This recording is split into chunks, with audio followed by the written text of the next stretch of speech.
আপোনাৰ অৰুণোদয় আঁচনিত নাম কটা গৈছে নেকি? প্ৰথমে দেখাই ল'ব চেষ্টা কৰি মুখ্যমন্ত্ৰী হিমন্ত বিশ্ব শৰ্মাৰ মন্তব্য।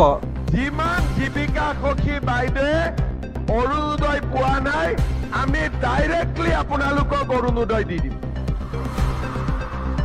হ'ব, এতিয়া 1250 টকা তেতিয়া মাহত পাই থাকিব আৰু গেছ কিনিলে আৰু 250 টকা পাব।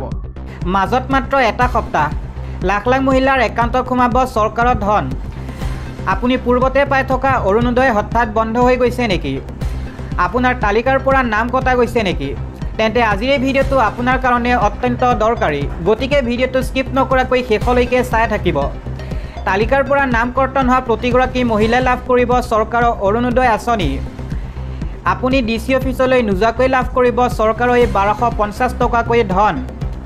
ইয়াৰ বাবে আপুনি প্ৰপত্ৰ পূৰণ কৰি পোনপটীয়াকৈ পঠাব লাগিব ASLRM-ত। ৰাজ্যৰ প্ৰতিগৰাকী জীৱিকা সখীয়ে লাভ কৰিব চৰকাৰৰ অৰুণোদয় আঁচনি। ইয়াৰ বাবে যাব নালাগে কোনো DC অফিচলৈ। পোনপটীয়াকৈ আপুনি লাভ কৰিব চৰকাৰৰ অৰুণোদয় আঁচনি। 1250 টকা প্ৰতিগৰাকী মহিলাই পাই থাকিব। লগতে গেছ কিনিলে আৰু লাভ কৰিব 250 টকাকৈ। পঞ্চায়ত কাৰ্যালয়ৰ পৰা সংগ্ৰহ কৰিব অৰুণোদয়ৰ প্ৰপত্ৰ।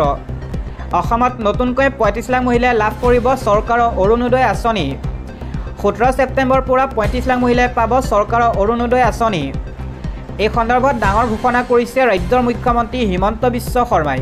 মই আজিয়ে আমাৰ কুন্তলমণি শৰ্মা বৰদলৈক মই দায়িত্ব দিছোঁ যে যিমান জীৱিকা সখী বাইদেৱে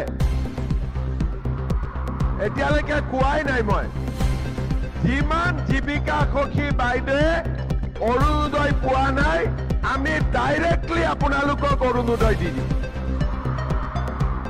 হ'ব, এতিয়া 1250 টকা তেতিয়া মাহত পাই থাকিব আৰু গেছ কিনিলে আৰু 250 টকা পাব। আজি আহি মনটো ভাল লাগিলে নাই? ইয়াত আহি কিবা এটা লাভ হৈছে নে নাই? যিকেইগৰাকীয়ে চাহ খাব পৰা নাছিল তেওঁলোকৰো মনত শান্তি হৈছে নে নাই? এতিয়া হৈছে। তাৰমানে আজি আপোনালোকে মহিলা উদ্যমিতাৰ 15,000 পাবই, স্কুটি পালেই, আৰু যিসকল বাইদেউৰ নাম কিবা কিবি কাৰণত অৰুণোদয়ত অহা নাছিলে তেওঁলোকক আমি আমাৰ ফালৰ পৰা ডাইৰেক্টলি অৰুণোদয়ত নাম আমি দি দিম। আৰু যিসকল বাইদেউ আজি মিটিঙত অহা নাই তেওঁলোকেও পাব।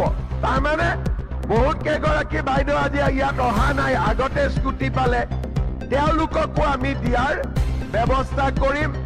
2 এদিনতে অৰুণোদয় ফৰ্ম আপোনালোকৰ ওচৰত গৈ পাব।